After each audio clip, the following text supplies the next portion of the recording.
Praise the Lord समस्त को जय मसीह। आज विषय होछि प्रभु जीशु ठारे किपरि सुस्थता पाइबा।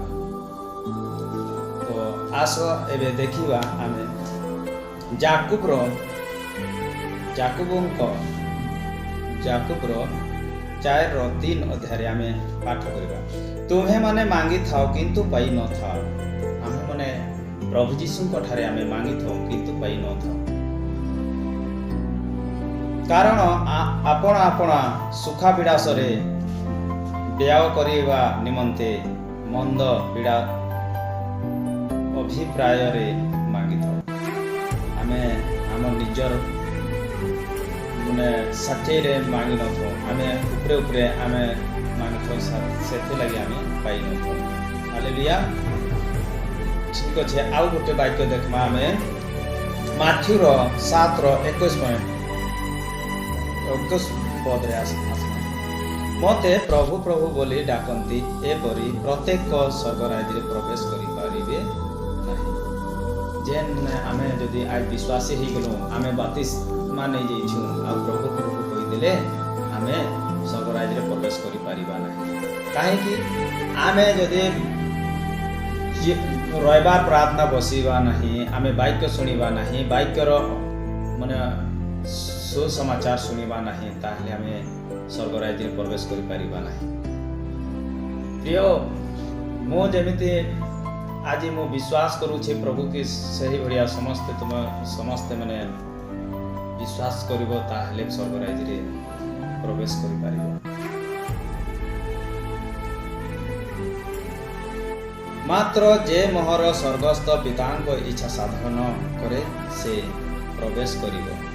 जदि ये मो कहू नहीं, ये पवित्र बाइबल कहू अच्छी कि मात्र जे मोहर स्वर्गस्थ पितार इच्छा साधन करे, तार इच्छा साधन करे से प्रवेश करिवो।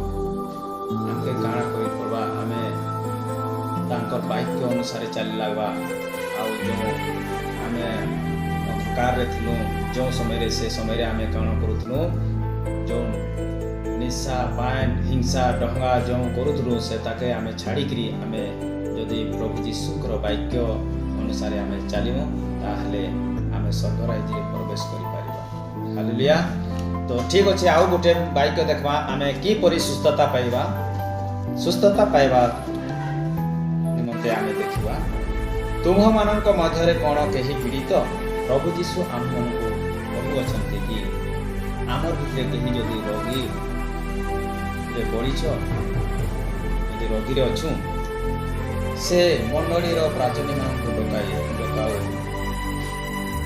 से वाक्य कहूची कि मंडली रो लोक मन के जो पास्टर मन के डकाई प्रार्थना करंतु, प्रार्थना करिबा पई कहू अछि।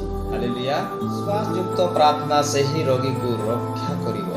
विश्वास युक्त सच्चे मन और विश्वास युक्त निजर मन हृदय द्वारा विश्वास युक्त प्रार्थना से ही रोगी को रक्षा करिवो। पुणी प्रभु ताहाकू उठेबे।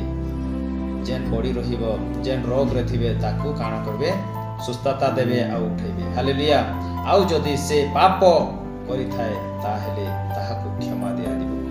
जदि कोनोसी विषय रे जदि पाप करिथिबा से पाप को यीशु क्षमा देबे। काहे कि ना से आकाश और पृथ्वी को निर्माण करने वाला परमेश्वर, जीवित परमेश्वर, से परमेश्वर क्षमा देबे। कोनोसी पास्टर योवा कोनोसी मूर्ति कि कोनोसी आमे जो नाना रकम रो मूर्ति अच्छी से मूर्ति केबे भी क्षमा दे पारिबो नाही, किंतु प्रभु जीशु ही क्षमा देबे।